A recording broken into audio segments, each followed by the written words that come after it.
नमस्कार, मैं श्रेया और आप देख रहे हैं डिजिटल इंडिया न्यूज। और अब बढ़ते हैं खबरों की ओर। संसद से वक्फ बिल पारित होने के बाद आक्रोश। संसद के बजट सत्र के दौरान दोनों सदनों यानी लोकसभा और राज्यसभा से वक्फ संशोधन बिल बहुमत से पारित हो चुका है। अब राष्ट्रपति द्रौपदी मुर्मू के हस्ताक्षर के बाद विधेयक कानून की शक्ल ले लेगा। बता दें कि प्रस्तावित कानून के खिलाफ कई मुस्लिम संगठनों में आक्रोश है। भाजपा शासित राज्य गुजरात के अहमदाबाद और तृणमूल कांग्रेस शासित प्रदेश पश्चिम बंगाल की राजधानी कोलकाता समेत कई शहरों में प्रदर्शन होते हुए शुरुआत हो चुकी है। अहमदाबाद में सड़कों पर उतरे आक्रोशित प्रदर्शनकारियों ने सरकार के खिलाफ जमकर नारेबाजी की है। रिजिजू बोले, राज्यसभा में वक्फ बिल पर 17 घंटे 2 मिनट चर्चा। केंद्र संसदीय कार्य और अल्पसंख्यक मामलों के मंत्री किरेन रिजिजू ने दोनों सदनों के कामकाज का ब्यौरा देश के सामने रखा। उन्होंने कहा, हमने राज्यसभा में एक महत्वपूर्ण उपलब्धि हासिल की है। हमने एक नया रिकॉर्ड बनाया है। हमने राज्यसभा में वक्फ संशोधन विधेयक पर 17 घंटे और 2 मिनट तक चर्चा की। इस रिकॉर्ड को तोड़ना बेहद मुश्किल लगता है। वक्फ संशोधन विधेयक पर चर्चा के दौरान एक भी व्यवधान नहीं हुआ। राहुल गांधी को हाईकोर्ट से झटका। इलाहाबाद हाईकोर्ट ने सावरकर पर कथित अपमानजनक टिप्पणी किए जाने के मामले में कांग्रेस के सांसद और लोकसभा में नेता विपक्ष राहुल गांधी को राहत देने से इनकार कर दिया है। राहुल गांधी ने याचिका दाखिल करते हुए निचली अदालत के उस आदेश को चुनौती दी थी जिसमें उनको समन जारी कर जुर्माना लगाया गया था। अमेरिका में हिंदू मंदिरों पर भारत विरोधी कलाकृति बनाने की घटनाएं बढ़ी। विदेश मंत्रालय यानी AMEA ने शुक्रवार को कहा कि हाल के महीनों में अमेरिका में हिंदू मंदिरों पर भारत विरोधी चित्रों के इस्तेमाल की घटनाओं में बढ़ोतरी हुई है। विदेश राज्य मंत्री कीर्तिवर्धन सिंह ने शुक्रवार को लोकसभा में एक लिखित जवाब में बताया कि अमेरिका में हाल के महीनों में हिंदू मंदिरों पर हमला करने और भारत विरोधी चित्र लिखने की घटनाओं में बढ़ोतरी हुई है।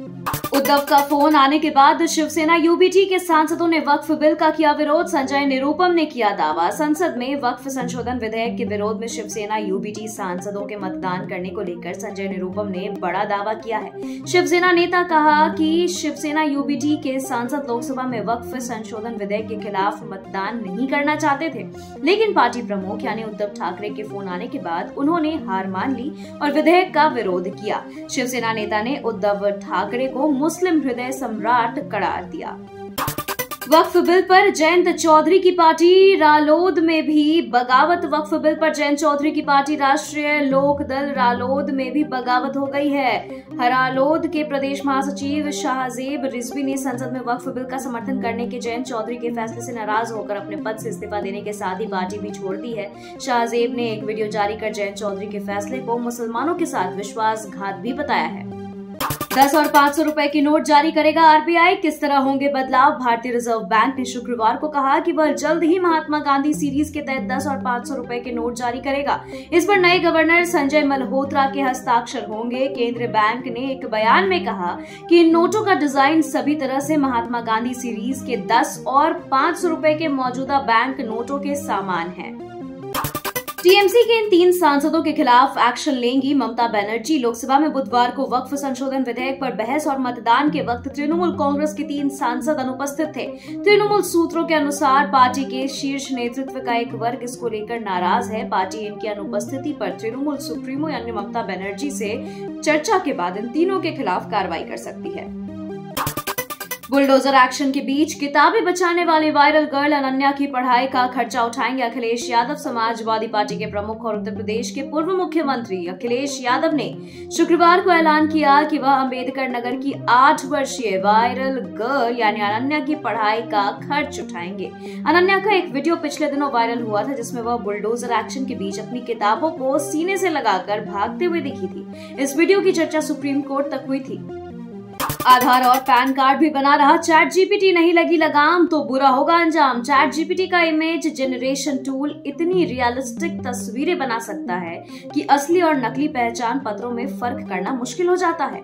कोई भी व्यक्ति किसी का नाम, पता और फोटो डालकर एक नकली आधार कार्ड या पैन कार्ड बनवा सकता है। इस फर्जी दस्तावेज का इस्तेमाल करके बैंक अकाउंट खोला जा सकता है, फर्जी लोन लिया जा सकता है, मोबाइल सिम कार्ड एक्टिवेट किया जा सकता है। किसी व्यक्ति की पहचान का दुरुपयोग कर उसे मुसीबत में डाला जा सकता है।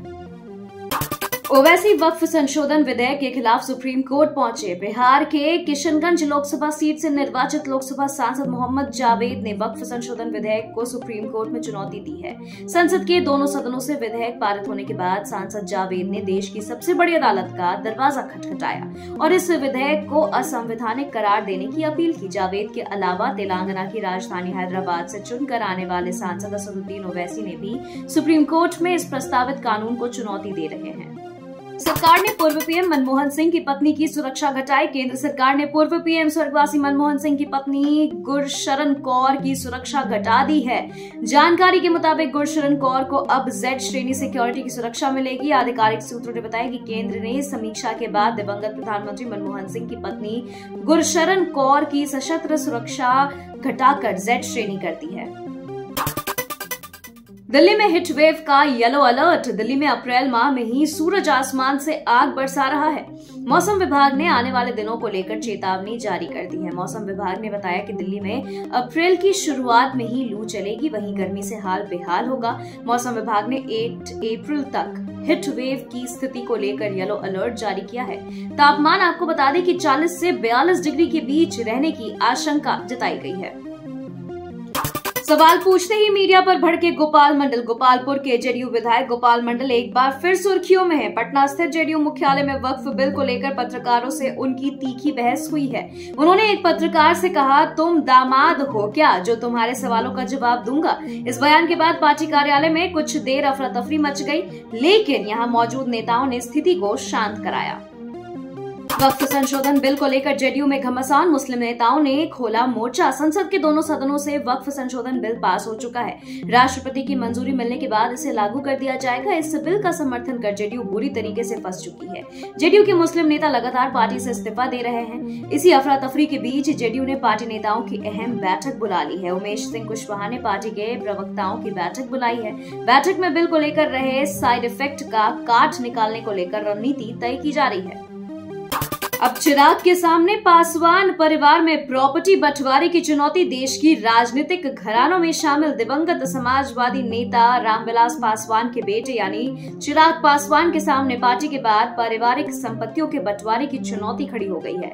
लोक जनशक्ति पार्टी यानी लोजपा का एक हिस्सा लोजपा रामविलास के नाम से चिराग पासवान के पास है और दूसरा रालोजपा के नाम से भाई पशुपति कुमार पारस के पास है। खड़खड़िया के शहरबन्नी गांव में रामविलास के पैतृक घर में उनके भाई पारस और दिवंगत रामचंद्र पासवान की पत्नियों ने कमरों में ताला मार दिया है, जिसके बाद से रामविलास की पहली पत्नी यानी राजकुमारी देवी बीमार हैं। राजकुमारी देवी ने चिराग से खगड़िया आकर संपत्तियों का बंटवारा करवाने को कहा है।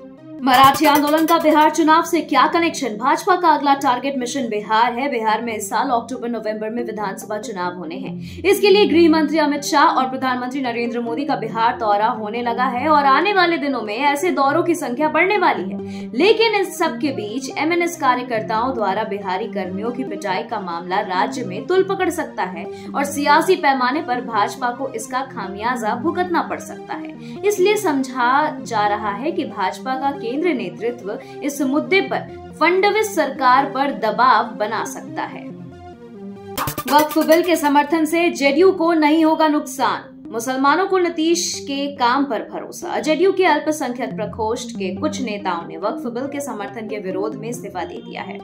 वहीं इस मामला पर जेडीयू के वरिष्ठ नेता ने कहा कि जेडीयू नेता अनावश्यक रूप से चिंतित नहीं है। उन्हें विश्वास है कि मुस्लिम समुदाय नीतीश कुमार का मूल्यांकन इस आधार पर करेगा कि उन्होंने उनके लिए क्या किया है, न कि विपक्ष उन्हें क्या विश्वास दिलाना चाहते हैं। जहां से निकलेगा रामनवमी का जुलूस, वहां कटेगी बिजली। एससी ने हेमंत सरकार को दी अनुमति। सुप्रीम कोर्ट ने शुक्रवार को झारखंड सरकार और उसकी बिजली वितरण कंपनी को करंट की घटनाओं से बचने के लिए रामनवमी जुलूस मार्गों पर बिजली आपूर्ति में कटौती की अनुमति दे दी है। हालांकि पीठ ने झारखंड सरकार से बिजली कटौती को न्यूनतम स्तर पर रखने और जुलूस मार्गों तक ही सीमित रखने को कहा है। झारखंड में अचानक 21 जगहों पर ईडी का छापा, मचा हड़कंप। शुक्रवार की सुबह झारखंड में कई जगहों पर अचानक ईडी की छापेमारी से हड़कंप मच गया। ईडी की अलग अलग टीमें झारखंड में 21 जगहों पर छापेमारी कर रही है। मिली जानकारी के अनुसार ईडी को आयुष्मान भारत योजना से जुड़ी कुछ योजनाओं में बड़ी अनियमितता में धन शोधन की आशंका है। भूटान के पीएम ने मोदी को बताया बड़े भाई और गुरु। भूटान के प्रधानमंत्री शेरिंग तोब्गे ने भारत और प्रधानमंत्री नरेंद्र मोदी के साथ अपने संबंधों को लेकर बयान दिया है। उन्होंने पीएम मोदी को अपना बड़ा भाई और गुरु बताते हुए कहा कि भारत की मदद और मार्गदर्शन ने भूटान के विकास को नई ऊंचाइयों तक पहुंचाया है। बैंकॉक में मोहम्मद यूनुस को पीएम मोदी की खड़ी खड़ी। प्रधानमंत्री नरेंद्र मोदी और बांग्लादेश की अंतरिम सरकार के मुख्य सलाहकार मोहम्मद यूनुस की शुक्रवार को थाईलैंड की राजधानी बैंकॉक में मुलाकात हुई। प्रधानमंत्री ने अपील की कि माहौल खराब करने वाली बयानबाजी से बचा जाए। सीमा पर सख्ती से अवैध घुसपैठ को रोका जा सकता है और सीमा सुरक्षा को कायम रखा जा सकता है। प्रधानमंत्री ने बांग्लादेश में हिंदुओं और अल्पसंख्यकों की सुरक्षा को लेकर के भी चिंता जाहिर की है। चीन का अमेरिका पर पलटवार, 34% टैरिफ लगाने का ऐलान। चीन ने शुक्रवार को अमेरिका पर पलटवार करते हुए सभी आयातित अमेरिकी प्रोडक्ट्स पर 34% अतिरिक्त टैरिफ लगा दिया है। यह अमेरिका के राष्ट्रपति डोनाल्ड ट्रंप द्वारा चीनी एक्सपोर्ट पर 34% टैरिफ लगाने के फैसले के जवाब में किया गया है। चीन की सरकारी न्यूज एजेंसी यानी शिन्हुआ की रिपोर्ट के अनुसार 10 अप्रैल से अमेरिकी वस्तुओं पर टैरिफ लगाए जाएंगे। अमेरिका द्वारा व्यापारिक साझेदारी पर रेसिप्रोकल टैरिफ लगाए जाने के बाद चीन ने विश्व व्यापार संगठन यानी WTO में मुकदमा दायर किया है। मस्क की कंपनी एक्स पर चलेगा यूरोपीय संघ का चाबुक। एलॉन मस्क की सोशल मीडिया कंपनी यानी एक्स पर यूरोपीय संघ का चाबुक जल्द चल सकता है। दरअसल मस्क की कंपनी संघ के नए डिजिटल सर्विसेज एक्ट के उल्लंघन के चलते मुसीबत में फंसती नजर आ रही है। रिपोर्ट के मुताबिक यूरोपीय रेगुलेटर्स कंपनी पर भारी जुर्माना लगाने और प्लेटफॉर्म की कई फीचर्स में बदलाव की मांग कर सकते हैं। रिपोर्ट में सूत्रों के हवाले से कहा गया है कि जुर्माने की राशि $1 अरब से अधिक हो सकती है, ताकि अन्य तकनीकी कंपनियों को भी सख्त संदेश दिया जा सके। कनाडा में हिंदू मंदिर फिर बना निशाना। कनाडा में पिछले कुछ समय से हिंदू मंदिरों पर हमले आम हो गए हैं। ऑन्टारियो में पुलिस ऐसे 2 आरोपियों की तलाश कर रही है जिन्होंने ग्रेटर टोरंटो एरिया में हिंदू श्री कृष्ण वृंदावन मंदिर में तोड़फोड़ की थी। आसपास के हिंदू समुदाय के लोगों ने इस हमले की आलोचना करते हुए इसके विरोध में केस दर्ज करवाया था। गुरुवार को जारी एक बयान में पुलिस की तरफ से कहा गया कि हम इस मामले की जांच कर रहे हैं। खबरों के सिलसिलों में फिलहाल इतना ही। बने रहे डिजिटल इंडिया न्यूज के साथ। नमस्कार।